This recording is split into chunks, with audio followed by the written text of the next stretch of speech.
Il était une fois, dans un petit village oublié, entouré de routes brisées et de rêves abandonnés, un garçon que personne ne voulait.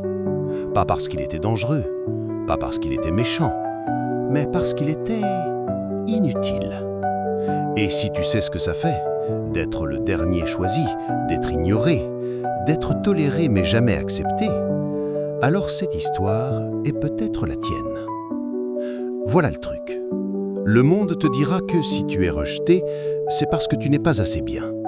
Mais ce n'est pas la vérité. La vérité est beaucoup plus dérangeante. Parfois, les personnes que le monde rejette sont celles qu'il craint le plus, parce qu'elles portent quelque chose qu'il ne peut pas contrôler. Le garçon s'appelait Elias, et depuis sa naissance, il était différent. Pas physiquement, pas visiblement, mais dans la façon dont le monde le traitait. À l'école, personne ne s'asseyait à côté de lui, pas parce qu'il sentait mauvais, pas parce qu'il était violent, mais parce qu'il n'existait pas. Tu sais ce genre de personne qui est là, mais que personne ne voit vraiment. Les professeurs oubliaient son nom, les élèves oubliaient son existence, et lentement, Elias a commencé à oublier sa propre valeur. Et c'est là que le vrai danger commence. Parce que le rejet ne détruit pas ton corps, il détruit ton identité. Voici ce que personne ne t'explique sur le rejet. Le rejet est silencieux. Il ne crie pas, il ne frappe pas, il murmure, chaque jour. Tu n'es pas assez, tu n'es pas d'importance, tu ne seras jamais quelqu'un. Et le pire, c'est que tu commences à y croire. Une étude de l'Université de Californie a montré que le rejet social active les mêmes zones du cerveau que la douleur physique. Cela signifie que être rejeté fait littéralement mal, physiquement. Mais Elias ne connaissait pas les études. Il connaissait seulement le silence des autres et le bruit de ses propres doutes. Partie 2. Le moment qui a tout cassé. Un jour, alors qu'il avait 17 ans, Elias a essayé d'être accepté. Il a rejoint un groupe, il a essayé de rire, de parler, d'exister. Mais quelqu'un a dit une phrase, une seule phrase. Une phrase qu'il n'oubliera jamais. « Pourquoi tu es là? Personne ne te connaît. » Et tout le monde a ri. Ce genre de rire qui tue quelque chose à l'intérieur de toi. Ce soir-là, Elias est rentré chez lui et a pris une décision. Pas une décision dramatique, pas une décision violente, une décision silencieuse. Il a décidé d'abandonner le monde. Pas physiquement, mais émotionnellement. Il a cessé d'essayer, cessé d'espérer, cessé de croire. Et c'est ce que la plupart des gens font. Ils abandonnent, sans que personne ne le remarque. Mais un jour, quelque chose s'est produit. Un jour ordinaire, un moment ordinaire, avec une conséquence extraordinaire. Elias était dans une vieille bibliothèque, un endroit où personne ne le dérangeait, et il a trouvé un livre. Pas un livre spécial, pas un livre magique, un livre simple, avec une phrase qui a changé sa vie. La phrase disait « Le rejet est une redirection, pas une condamnation ». Au début, il n'a pas compris, puis il a réalisé quelque chose. Et si le problème n'était pas lui? Et si il essayait simplement d'être accepté par les mauvaises personnes? Cette idée était dangereuse, parce qu'elle lui donnait du pouvoir.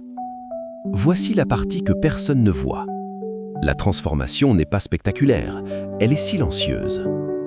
Elias n'est pas devenu populaire, pas immédiatement. Personne ne s'est excusé, personne n'est revenu. Mais lui, il a changé. Il a commencé à investir en lui-même, lire, apprendre, travailler, se discipliner. Pendant que les autres riaient, il construisait. Pendant que les autres perdaient du temps, il créait un futur. Et voici une vérité difficile. Ne respecte pas la personne que tu es aujourd'hui. Il respecte la personne que tu deviens. Pendant 5 ans, rien n'a changé. Extérieurement, toujours ignoré, toujours invisible, mais intérieurement, tout était différent. Parce qu'il n'avait plus besoin de leur validation. Et c'est là que la liberté commence. Le jour où tu n'as plus besoin d'être accepté, tu deviens dangereux. Dangereux pour la moyenneté, dangereux pour les limites, dangereux pour l'ancienne version de toi. Puis, un jour, quelque chose d'imprévisible s'est produit. Une opportunité, un travail, un projet. Quelque chose que personne d'autre ne voulait, parce que c'était difficile.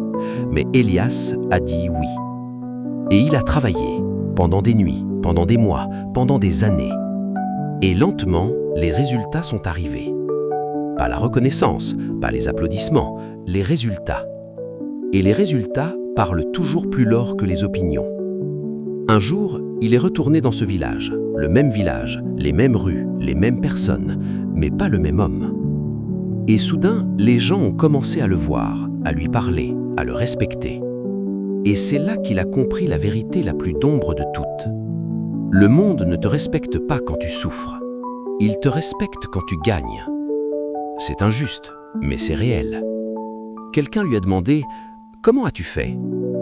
Et il a répondu « J'ai arrêté d'essayer d'être accepté.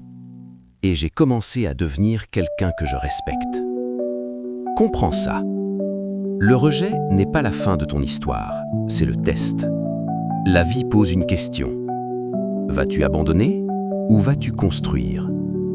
La plupart abandonnent, quelques-uns construisent. Si tu es rejeté, voici ce que tu dois faire. Pas demain, maintenant. Arrête de chercher leur validation, parce qu'ils ne savent même pas qui ils sont eux-mêmes. Investis en toi. Lis, apprends, construis, chaque jour. Accepte la solitude, parce que la solitude est le laboratoire des personnes extraordinaires. Utilise la douleur. La douleur est une énergie, transforme-la. Voici la vérité que personne ne veut entendre. Le rejet est un filtre. Il élimine les versions faibles de toi et révèle la vraie. Mais seulement si tu refuses d'abandonner. Elias n'était pas spécial. Il était rejeté, ignoré, oublié. Mais il a fait une chose différente. Il n'a pas abandonné. Et c'est pour ça que tout a changé.